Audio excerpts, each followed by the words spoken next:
பிரித்தானியாவின் தலைநகர் லண்டனில் கண் பார்வை இல்லாதவர்கள் மேற்கொண்ட சிகிச்சையின் மூலம் மீண்டும் கண் பார்வை கிடைத்துள்ளமை மருத்துவ உலகின் புரட்சியாக கருதப்படுகின்றது. வயதானவர்களுக்கு ஏற்படும் விழித்திரை சிதைவு நோயால் பார்வை இழந்தவர்களுக்கு கண்களின் பின்புறத்தில் நுண்சில்லு பொருத்தப்பட்டு அவர்களுக்கு மீண்டும் பார்வை கிடைத்துள்ளது. இந்த புரட்சிகரமான வெற்றியால் இந்த நோயினால் பாதிக்கப்பட்டவர்களுக்கு இந்த முறையின் கீழ் சிகிச்சை வழங்கி கண் பார்வையை வழங்க முடியும் என நம்பிக்கை வெளியிடப்பட்டுள்ளது. இந்த நோயினால் பாதிக்கப்பட்ட 32 பேருக்கு சிகிச்சை வழங்கப்பட்டது.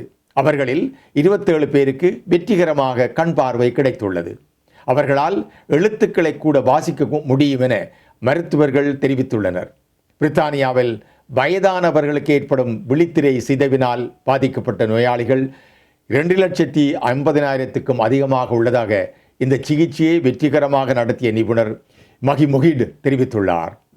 கண் பார்வை மங்க ஆரம்பிக்கும் போது எனது வாகன ஓட்டும் உரிமை ரத்து செய்யப்பட்டது. இதனால் மனவேதனை அடைந்தேன். எனினும் தற்போது மீண்டும் கண் பார்வை கிடைத்துள்ளமையினால் மகிழ்ச்சி அடைவதாக சிகிச்சையின் மூலம் கண் பார்வையை பெற்ற 70 வயதான ஷீலா இர்வைன் என்பவர் தெரிவித்துள்ளார்.